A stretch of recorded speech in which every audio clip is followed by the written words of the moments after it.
Señor presidente, señorías, señor presidente del Consejo de Gobierno, señoras y señores consejeros,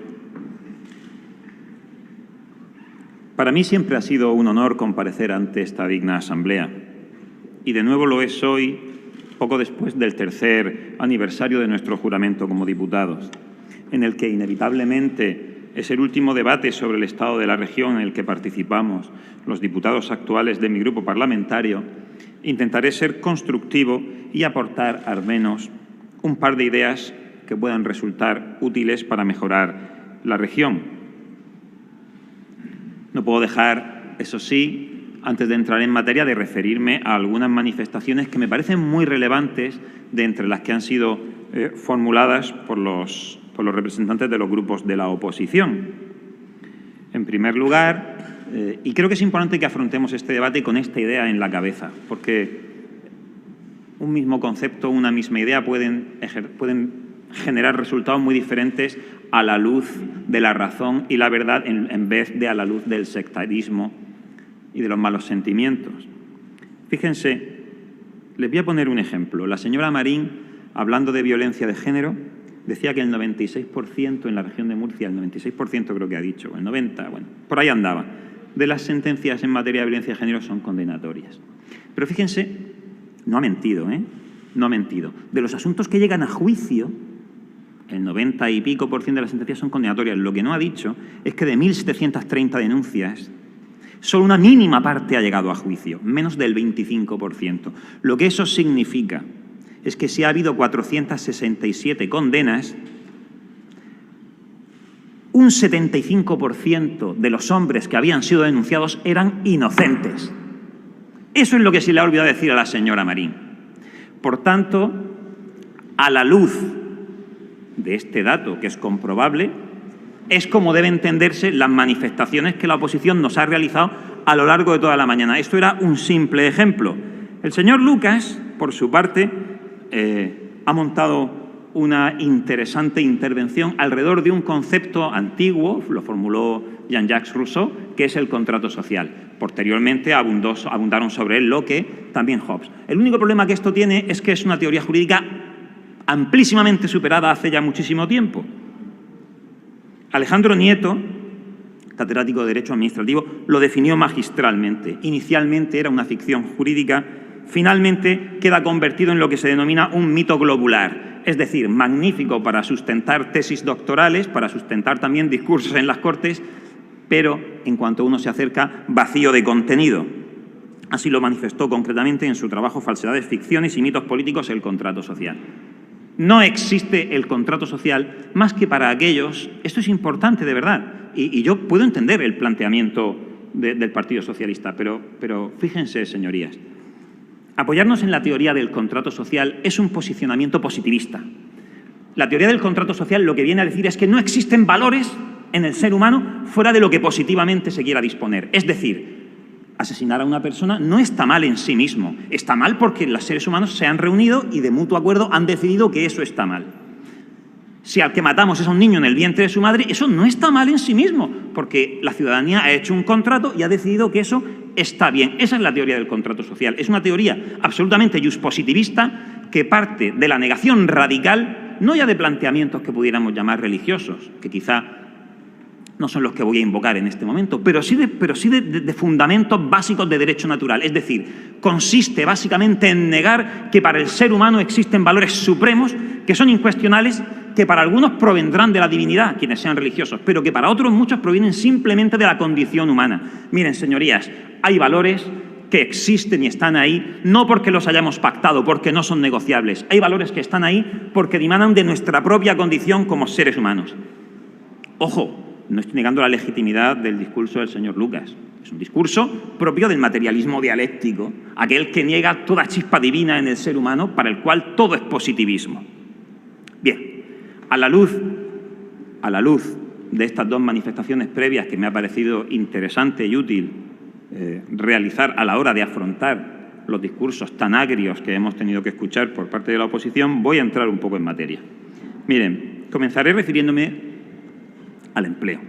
Durante este año el empleo en la región ha descendido, recuperándose de la caída de la cifra de empleo experimentada durante 2020 a consecuencia del confinamiento.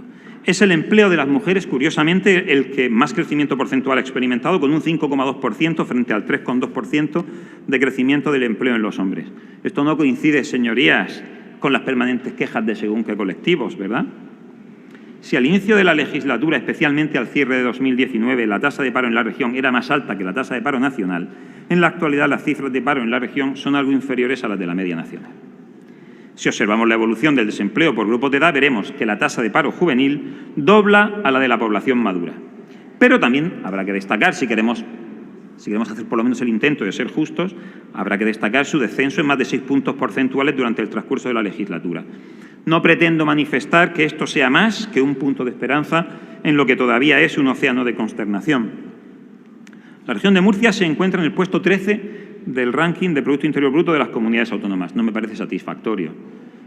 Seremos, creo que lo somos, la mejor tierra del mundo, pero tenemos que asumir que de momento la más productiva, pues no lo somos. Lo que ocurre es que ahora veremos algunas de las causas por las que no lo somos. Uno de los indicadores económicos más preocupantes en esta región es la deuda pública. Coincido plenamente con las manifestaciones que han hecho, yo creo que las han hecho todos los intervinientes, desde luego el señor Lucas las ha hecho, referidas a la preocupación por la deuda pública. La cantidad que se ha alcanzado a finales del primer trimestre de 2022, 11.500 millones de euros, es para preocuparse. Totalmente de acuerdo, señor Lucas. La cuestión es, ¿cómo salimos de esta situación? Hay varias fórmulas posibles. La primera, con la ayuda del Estado central, con un nuevo sistema de financiación. Esto depende de Pedro Sánchez, o sea, no. O bien, iniciando un ambiciosísimo proyecto de reducción y racionalización del gasto público. El que lo haga pierde las siguientes elecciones. El señor Lucas, además, que como digo, se ha puesto estupendo, y estoy de acuerdo con él, quejándose de la deuda pública, luego se arranca las vestiduras, el resto de discursos se arranca las vestiduras en relación con restricción de gasto en determinados aspectos del gobierno de la región. Pues estar en misa y repicando es muy complicado. Funciona muchas veces, lo sé, electoralmente funciona con aquellos que no aguantan el discurso entero en primer lugar. Y entonces solamente oye una de las partes, pero para quien tenga la santa voluntad de escucharlo entero se dará cuenta que no es posible pedir restricción de gasto y al mismo tiempo que no haya algún tipo de recorte en la gestión pública. Esto no puede ser.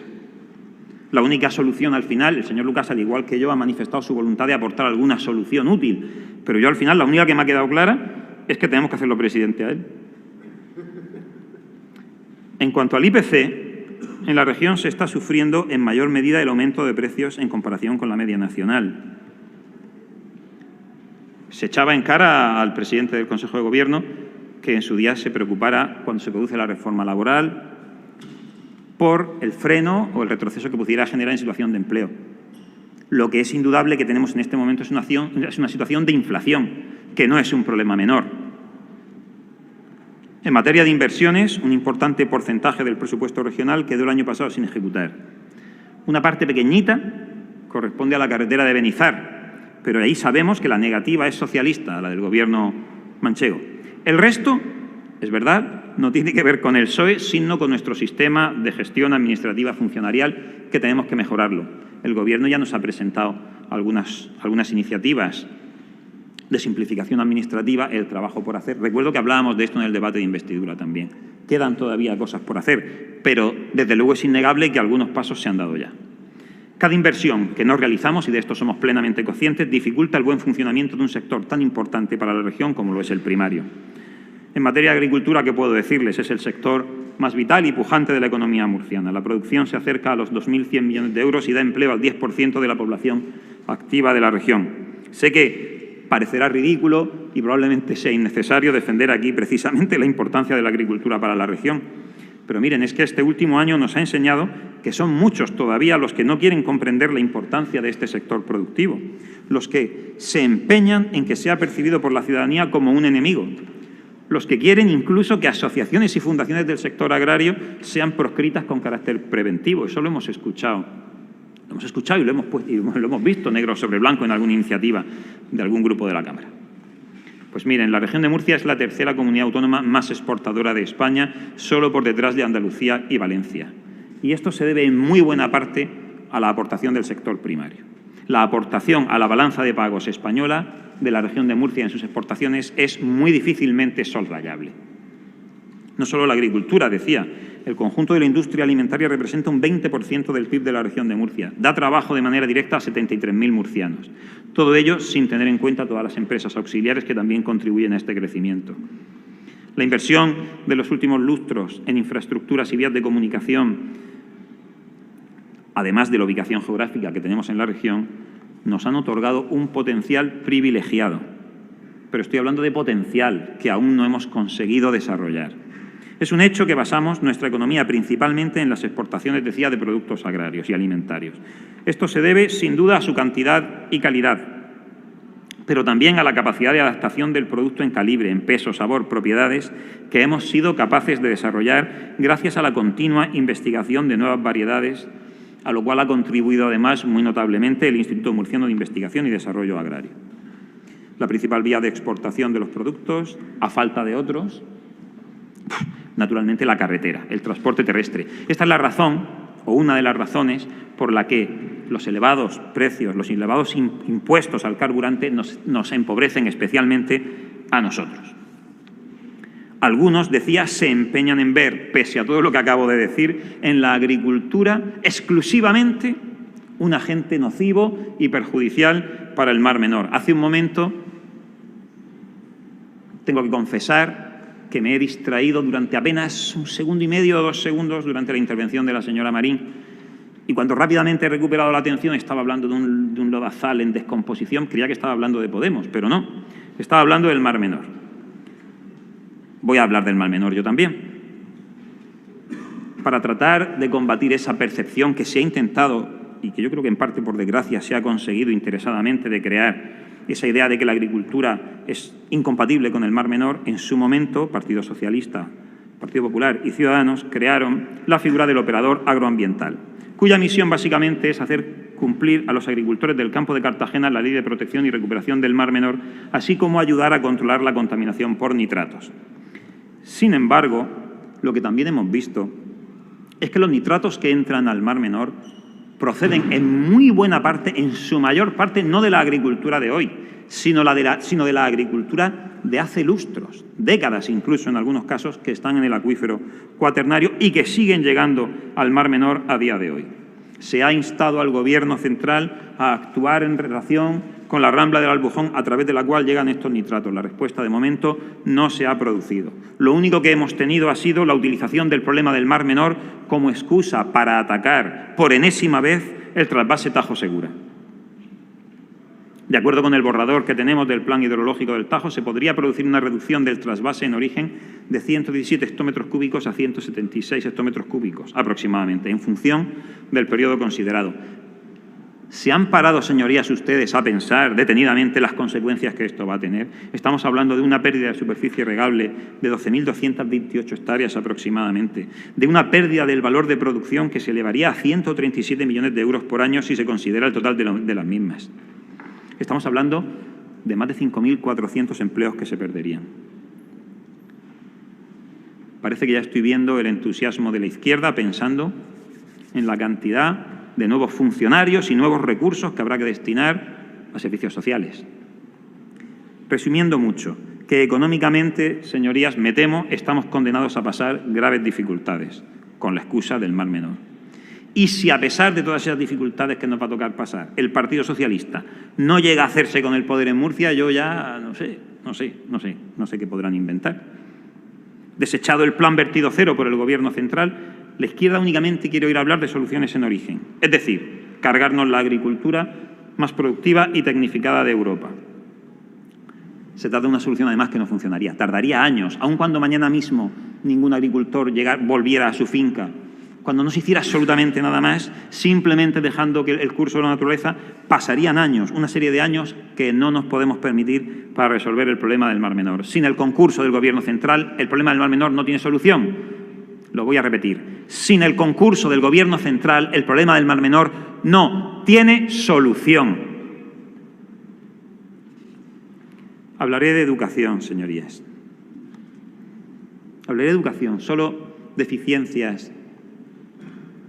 las deficiencias en el sector educativo que hemos venido detectando desde hace décadas son las que nos han llevado a adoptar los posicionamientos en los que nuestro grupo parlamentario se ha colocado. El Grupo Conservador de esta Asamblea siempre ha sido consciente de que la educación es lo más importante de todo. Lo más importante de todo. Ya en los remotos tiempos de la moción de censura, procuramos asumir la cartera de Educación porque nos parecía la más importante de las consejerías, la más importante en términos de potencial para mejorar nuestra sociedad. Hoy, señorías, no voy a negar que aún queda mucho por lograr en el terreno de la educación. Si bien es cierto que muchas de las limitaciones y carencias, que seguidamente destacaré, se deben a exigencias que nos vienen impuestas desde un Gobierno central más empeñado en adoctrinar al alumnado que en preocuparse de su formación y cualificación cultural y técnica, lo cual, en definitiva, debería ser el objetivo principal de la enseñanza. Es la educación y la enseñanza la que puede hacer a las generaciones de niños libres, la que le puede transmitir la capacidad de pensar con discernimiento y criterio propio.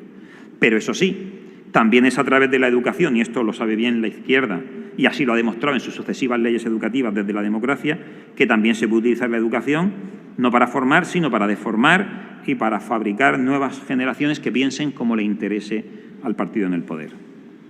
Por eso, por esta razón, la izquierda y su prensa llamaron veto, fíjense, llamaron veto a la posibilidad de que los padres elijan, a la posibilidad de elegir, ellos le llaman veto, y cuela, y la prensa lo compra. Por esta misma razón, por el ataque que ha venido sufriendo durante décadas la educación pública, la pública, señor presidente, por esta razón, porque son conscientes de lo que están haciendo con la educación pública, su ministra Pilar Alegría, ministra de Educación, ya se cuida mucho de llevar a su hijo al Liceo Francés, que es un prestigiosísimo centro privado. Por supuesto, el adoctrinamiento es para el lumpen, es para la plebe, no para los hijos de los socialistas. Las dachas en la Unión Soviética, ¿para quiénes eran? Pues lo mismo, para los miembros del partido. Eso es el socialismo destilado, ese es el socialismo en estado puro. Es verdad, acabo de decir, durante esta legislatura hemos presenciado un durísimo ataque contra la educación pública por parte del Gobierno central y los sindicatos. Los centros públicos se han llenado de pancartas de adoctrinamiento izquierdista. Se ha conseguido colocar el nivel educativo a la altura propia de la izquierda. Yo creo que no harán falta informes ni estudios oficiales, que los hay y en abundancia, para percatarnos de que la calidad de la educación y la enseñanza se han reducido drásticamente en toda España. La incultura, la falta de conocimientos básicos en historia, en literatura, comprensión lectora, escritura, matemáticas. Lo importante de las matemáticas, ¿sabe lo que es? La perspectiva de género de las matemáticas. O sea, no importa si 7 naranjas y 3 naranjas son 10 naranjas. Lo que importa es si quien las cuenta es macho o hembra. Pues ¿cómo vamos a estar de manera diferente de cómo estamos? Es que es imposible que estemos de manera diferente de cómo estamos con el nivel de adoctrinamiento y de sectarismo que han insuflado en la educación pública. Luego se extrañan de que todo el que pueda opte por la privada, como decíamos esta notable egregia socialista, la señora Alegría. Pues lógico, si yo tuviera dinero también mandaría a mis hijos a un colegio privado. Claro que lo haría. El problema ya no es solamente que estemos generando una generación de jóvenes semianalfabetos en muchos casos. Lo peor es que ni siquiera tienen conciencia de que lo son, ni mucho menos interés en dejar de serlo. La consejera de Educación ha hecho un importante esfuerzo, nadie lo va a negar, para combatir el adoctrinamiento y la devaluación de la enseñanza en los centros públicos. Ahora está combatiendo para tratar de que no se nos impongan unos aberrantes libros de texto, mutilados del conocimiento verdaderamente importante y saturados de ideología. Pero mucho nos tememos, de nuevo, al igual que con el asunto del Mar Menor, que mientras no cambie el Gobierno central, lo que afortunadamente parece ser que va a ser pronto, mientras no cambie el Gobierno central, este problema no se va a poder arreglar. Incluso entonces, ojo, ya veremos lo que pasa. Empeñado como demasiadas veces en el pasado ha estado el Partido Popular en mantener las políticas ideológicas de la izquierda. Sé que no es el caso del señor López Miras, pero hay otros que tragan lo que sea con tal de que no les vayan a llamar fachas. Por cierto, señor López Miras, al que quisiera expresamente, esto no lo traía escrito, quiero felicitarlo expresamente y darle las gracias de todo corazón. Yo no conocía esas manifestaciones que realizó en relación con el aborto. Muchísimas gracias. Hay valores que están en el ser humano mucho antes de la Constitución, mucho antes de ese ficticio contrato social. Muchas gracias. Espero que Feijóo tampoco tenga miedo a las etiquetas de la izquierda y que también defienda con firmeza también en la educación, la cultura del esfuerzo, el mérito y la capacidad. En materia de cultura, señorías, la región de Murcia es una tierra llena de atractivos. Tiene un potencial que no estamos todavía explotando suficientemente. Se están dando pasos. Pero hay mucho todavía por hacer. Es importante que mantengamos y generemos más atractivo.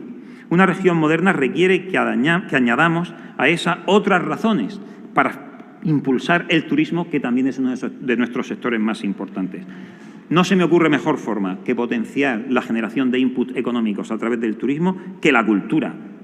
No nos conformemos con ser una región con un turismo de sol y playa. Podemos ofrecer muchísimo más. Por esta razón consideramos que la inclusión de cultura en la Consejería de Turismo ha sido un avance en la transformación del tejido económico murciano y un paso adelante en la potenciación de las virtudes propias de la región. Si no ha sido un avance, al menos tiene el potencial para serlo. La combinación de la bondad de nuestro clima, de nuestro patrimonio natural y cultural es una apuesta segura, a poco que nos lo trabajemos, para atraer a visitantes de todos los rincones. No podemos no explorar la posibilidad de dotar a la región de un turismo de calidad y estable a lo largo de todo el año, desestacionalizado. Un turismo que podría suponernos una ventaja competitiva específica frente a otros destinos que sí se van a conformar con ser turismos de sol y playa y que además lo son tan buenos como, en ese sentido, como lo pueda ser el nuestro. La línea de ayudas para la modernización de la industria hotelera que ayer anunciaba el señor presidente, sin duda, es un paso más en la dirección correcta. Miren, a lo largo de este año mi grupo parlamentario ha traído audiencias legislativas a profesionales del mundo del arte que han destacado las posibilidades que tendría la región de Murcia de convertirse en un centro de referencia nacional e internacional para el comercio con obras de arte. Con muy poco esfuerzo legislativo y una mínima inversión, las ciudades de la región pueden convertirse, como decimos, en un referente en esta materia. Los profesionales del sector nos lo han dicho. Nos lo han dicho no a mí, nos lo han dicho a los que hemos estado presentes en esa comparecencia. Todos lo hemos escuchado. Esa situación no solo sería beneficiosa como impulso económico, sino que favorecería que gran cantidad de coleccionistas e inversores tuvieran la posibilidad de exhibir al público las piezas conservadas en la región. En la práctica, esto dotaría a algunos de nuestros museos y salas de exposiciones de una enorme cantidad de material artístico en permanente rotación. Creo que es una línea lo bastante interesante para que todos juntos, ¿verdad?, la trabajemos. Nuestra región también es un excelente destino para estudiantes internacionales. Si ustedes fueran un estudiante de Liverpool o de Hamburgo o de Lituania, ¿se les ocurre un lugar mejor para estudiar que la región de Murcia? Van a poder estudiar sus 8 horas diarias que estudia todo universitario y después en 10 minutos se pueden ir a la playa o pueden asistir a cualquier tipo de evento de carácter artístico. No tienen que traerse maletas cargadas de ropa porque aquí, con una chaquetita así un poco tal para el invierno, van sobrados. Si quieren dejarse el paraguas, por desgracia también se lo pueden dejar. Todo eso deberíamos estar aprovechándolo más. Todo eso deberíamos estar aprovechándolo más. Sabemos que hay universidades extranjeras que querrían abrir un campus en la región. El momento de ayudarlas es ahora, no esperar a ver qué pasa en la siguiente legislatura. Ahora, convirtamos la región en un centro de recepción de estudiantes extranjeros. Muchos de ellos, cuando terminen sus estudios, ¿saben lo que va a pasar? Que se enamorarán de personas que viven aquí y muchos de ellos quedarán aquí. Y el conocimiento que han adquirido quedará aquí. Y eso multiplicará las posibilidades de internacionalización de nuestra región. Vamos a trabajar sobre ello. Vamos a trabajar sobre ello. La FP, ¿qué puedo decirles? Se está haciendo un trabajo magnífico en relación con la FP. Vamos a intentar darle a la FP el mismo impulso que debemos darle a la formación universitaria. La demanda existe, nos lo han dicho las empresas de la región. La señora consejera esto lo sabe perfectamente. Repsol, por ejemplo, nos pasó incluso una lista de los profesionales que le costaba encontrar. Vamos a formarlos. Vamos a formarlos y vamos a intentar además darle carácter internacional de nuevo a esos estudios de formación. Tenemos la capacidad, sí que tenemos todo a nuestro favor. Lo que nos falta muchas veces es fe en nosotros mismos. Vamos a hacerlo.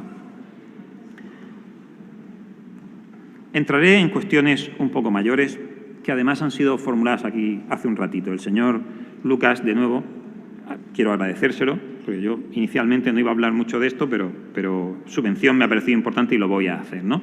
Ha hablado del Estatuto de Autonomía. Miren, en el plano legislativo, una de las medidas más destacadas que se han adoptado durante la legislatura no ha sido la elaboración de una norma, sino la feliz retirada de la propuesta de reforma del Estatuto de Autonomía de la Región de Murcia. Decía el señor Lucas, y tenía razón, que había sido aprobado por unanimidad esa reforma. Es verdad, había sido aprobada por unanimidad, pero, ojo, que también por unanimidad fue aprobado retirarla. Es cierto, ¿no? Fue por unanimidad. Es cierto, no lo voy a negar, que esa unanimidad se produjo gracias al absentismo de la oposición. Pero lo cierto, oiga, efectivamente, cada uno gestione sus negocios como quiera. Si usted se ausenta, no se queje de que luego se haya aprobado por unanimidad. Cuando el Tribunal Constitucional tenga que resolver, tendrá que resolver sobre una retirada que se ha aprobado por unanimidad, la misma unanimidad con la que en su día se aprobó. Muchas gracias. Sus abogados tienen que agradecérselo sobremanera. Como es público y notorio, las razones que inspiraron a nuestro grupo parlamentario no respondían a un interés ni personal ni particular. Afectaban exclusivamente al sesgo ideológico que inspiraba esa reforma y, por tanto, al contenido del texto. Estaba en nuestro programa electoral. Nadie podrá acusarnos de oportunismo. Lo llevábamos en nuestro programa electoral. Es verdad que era nuestro más querido y, francamente, esperábamos que imposible compromiso electoral. Es verdad que lo único que tuvimos que hacer fue estar atentos y cuando llegó el momento cumplir con nuestra palabra. No se me ocurre nada más sencillo ni más meritorio que cumplir uno con su deber cuando le corresponde. Ese estatuto que ha sido retirado tenía contenidos inasumibles, como la innecesaria proclamación de derechos que ya vienen reconocidos en norma de mayor rango, como lo es el texto constitucional. En algunos casos, además, formulada con mimética reproducción del texto constitucional, copiado. Como sus señorías, imagino que saben, esa práctica, la de copiar norma de rango superior para reproducirla en una norma de rango inferior, lo del rango daría para hablar mucho, creo que todos nos entendemos. Esto es una expresión que utilizo coloquialmente. Decía que ha sido ampliamente criticado por nuestro Tribunal Constitucional, que las ha dado en llamar leges repetite, es decir, leyes repetidas, por la ilegitimidad de proclamar derechos fundamentales en el texto de un Estatuto de Autonomía cuando la comunidad autónoma carece de competencia para legislar sobre esa materia. El texto en su día aprobado unánimemente por la Cámara está incomprensiblemente plagado de declaraciones ideológicas de la más rancia y radical izquierda que, ojo, la no izquierda estuvo ahí dispuesta a admitir. Y hay que hacer un poco de autocrítica. Las declaraciones de derechos que se refieren a las mujeres víctimas de la violencia machista en el artículo 17, a la identidad de género en el 18 o a la memoria democrática en el 25, en la manera en que están proclamados como bastiones de una izquierda que, pese al fracaso histórico de su paraíso socialista y comunista, sigue llevando en su ADN la división y el enfrentamiento.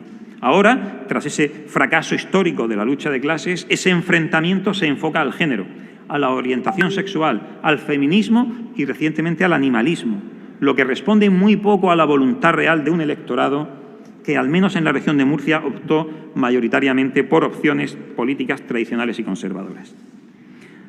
Hablar del Estatuto de Autonomía nos lleva necesariamente a una cuestión que el propio presidente del Consejo de Gobierno ha puesto sobre el tapete recientemente, la cuestión de la pluriprovincialidad. Lo he dicho en un debate reciente, así que no me voy a extender sobre esto. Vox está en contra de volver más complejo el sistema de la organización territorial del Estado.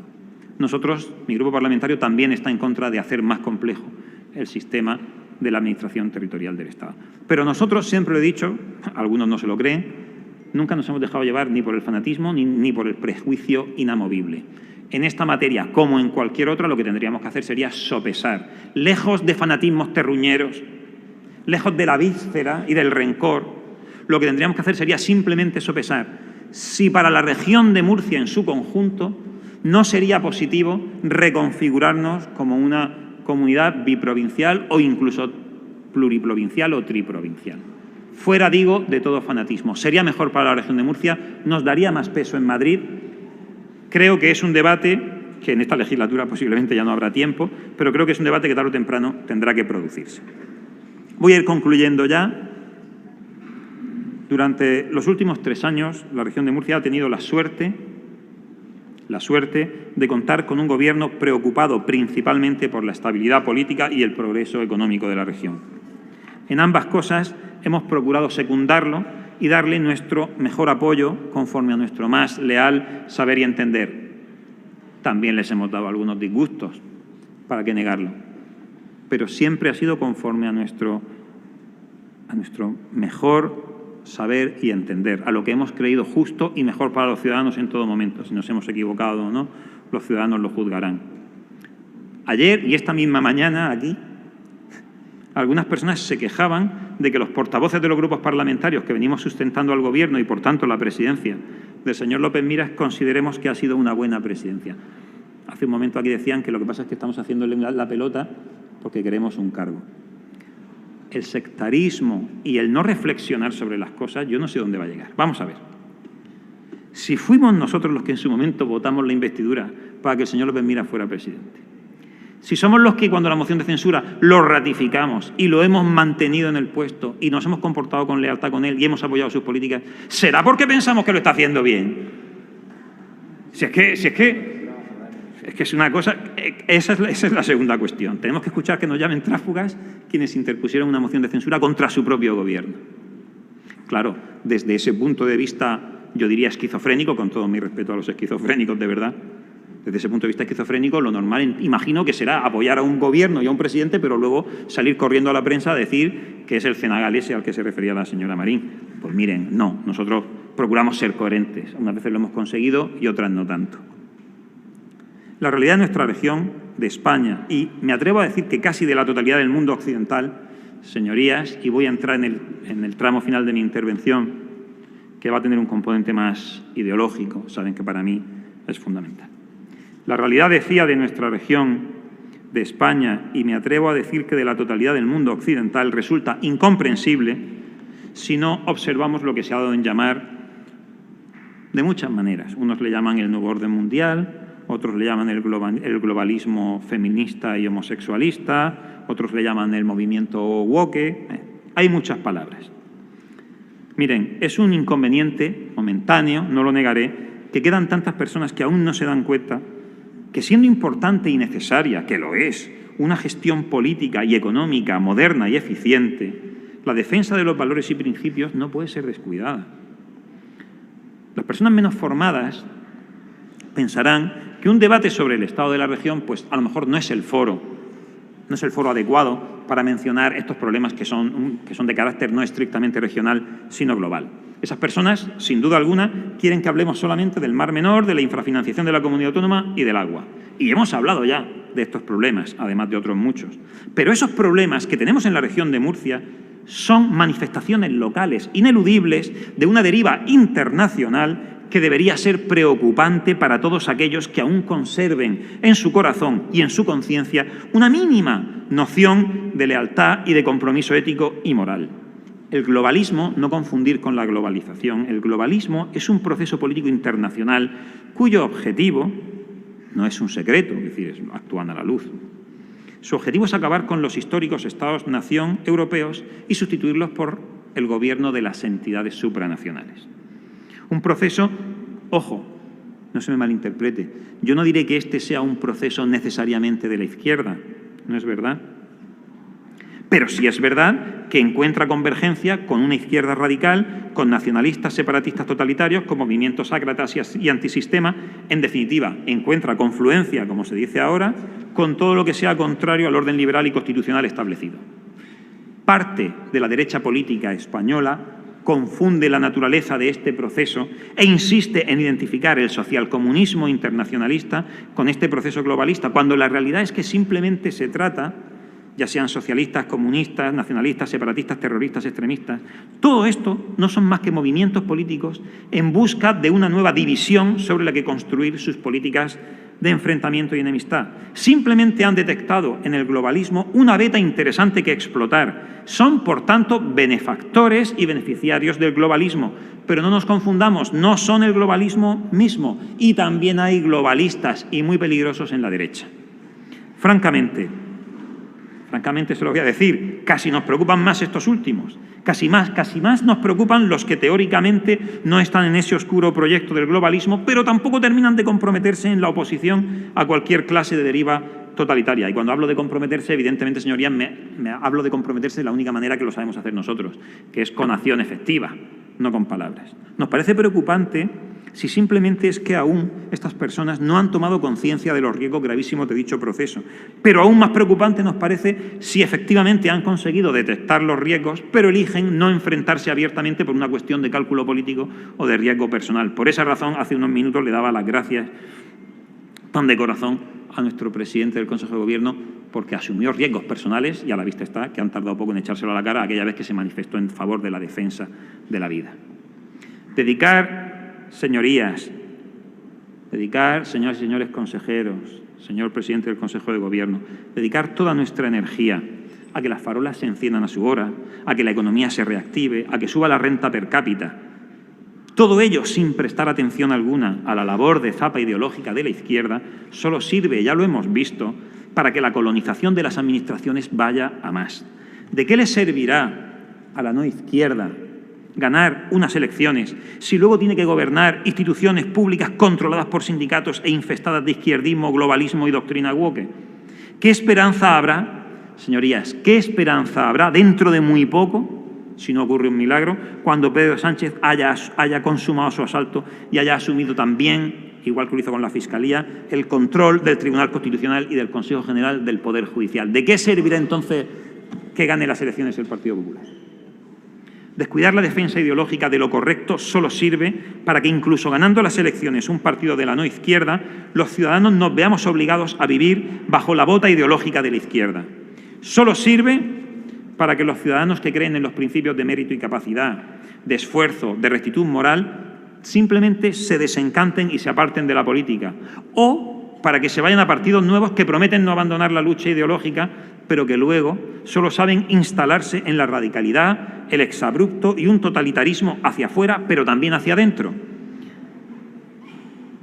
Es verdad que ese totalitarismo, esa soberbia, los termina destruyendo inevitablemente al cabo de unos años, pero nunca antes de que hayan deteriorado seriamente la convivencia. En este punto quiero mandar un saludo y mi deseo de lo mejor para la ex concejal de Vox en Águilas, Nuria Almagro, que presentó ayer su dimisión harta ya de los totalitarismos y las imposiciones del partido. Le deseo lo mejor. Durante años, decía, hemos seguido las reglas de los globalistas. A veces hemos renunciado a la batalla ideológica considerando que la buena gestión es lo único que necesitan nuestras naciones para ser prósperas y que la defensa ideológica generaba división. Y es verdad que la defensa ideológica genera división, pero no hacer defensa ideológica nos condena a la imposición ideológica revolucionaria, que es la de la ira y el rencor. Sinceramente, señorías, como afiliado que fui durante algo más de 15 años al Partido Popular, ese es el error que me atrevería a atribuir a Mariano Rajoy en su momento. Su gestión económica, dadas las dificultades del momento que afrontó, fue correcta. Su gobierno estuvo lleno de aciertos, pero cometió un error gravísimo que nos desencantó a muchos afiliados del Partido Popular en aquel momento. Y es que renunció absolutamente a la defensa de planteamientos ideológicos que para muchos de los que militábamos en aquel momento en el Partido Popular era irrenunciable y nos produjo el efecto al que me he referido hace unos minutos. Muchos de nosotros nos desencantamos de la política y nos apartamos. Y algunos de nosotros, cuando surgió la posibilidad de incorporarnos a un proyecto que parecía ilusionante, lo hicimos. No se preocupen que ya hemos pagado pero bien nuestro error. Tiene cierta gracia amarga, eso sí, que el totalitarismo woke no solo pisotea a la no izquierda, no solo pisotea a los conservadores. La revolución, es sabido, siempre termina devorando a sus hijos. Los más radicales, siempre en un proceso revolucionario, los más radicales siempre se acaban imponiendo a los más moderados. Fíjense, el movimiento LGTBI, que ahora también incluye a los transespecies. Los transespecies son una persona que se autopercibe como una morsa o como un león, ¿no? Estos son los transespecies. En Estados Unidos, si un niño se autopercibe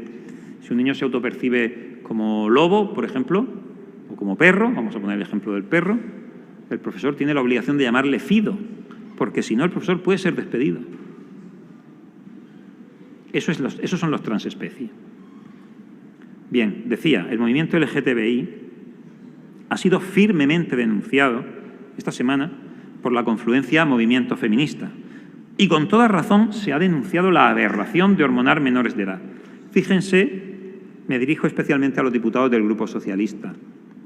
Fíjense, señorías, ¿saben quién ha secundado esta denuncia? Lo ha hecho la Asociación Española de Feministas Socialistas.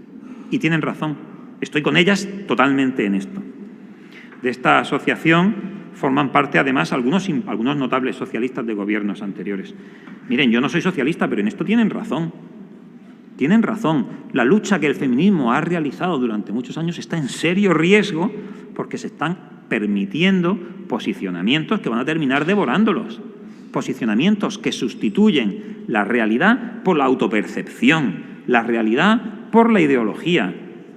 Miren, el socialismo español concretamente, ha amamantado un monstruo que quiere llevarse por delante el mundo entero, socialistas incluidos y feministas incluidos. A veces, a ratos cortos, llego a pensar que merecerían conseguirlo. Cada vez, afortunadamente, cada vez más personas se dan cuenta del delirio feminista y del delirio homotransexualista, cuya intolerancia e imposición también sufrimos en la región, donde se ha demostrado que la jurisprudencia del Tribunal Constitucional no sirve para nada. Hubo un tiempo, señorías, y volverá si luchamos por él, en el que los colegios estaban libres de adoctrinamiento político, en el que los ciudadanos, hombres y mujeres, éramos iguales ante la ley. Hubo un tiempo en el que nos juzgaban los mismos tribunales. Fíjense, qué aberración fascista, ¿verdad? Que nos juzguen los mismos tribunales. Una época en que las acciones de hombres y mujeres, esto ya es el colmo de la ultraderecha, las acciones de hombres y mujeres generaban las mismas consecuencias jurídicas. Vamos. Una época en la que las personas vivían su inclinación sexual, pero fuera esta cual fuera, ni recibían dinero por ello, ni recibían privilegios, ni se les reservaban puestos en las oposiciones. Ese tiempo existió. Un tiempo en el que no se obligaba a los demás a aceptar una visión errónea de la realidad material. Una época en la que no se permitía a ningún colectivo que se hiciera el dueño y que colonizara las administraciones públicas como sucede a día de hoy. Todo eso fue antes de la destrucción del principio de presunción de inocencia, antes de la destrucción por parte del Tribunal Constitucional Español del principio de igualdad. Hoy se enseña en los colegios que no hay otro camino que el woke, pero eso es mentira. En los Estados Unidos, la señora Marín se refería a ello, el Tribunal Supremo ya ha fallado que matar niños no nacidos no es un derecho constitucional. Solo 10 minutos después de la decisión del Tribunal Supremo, Missouri fue el primer estado en prohibir el aborto.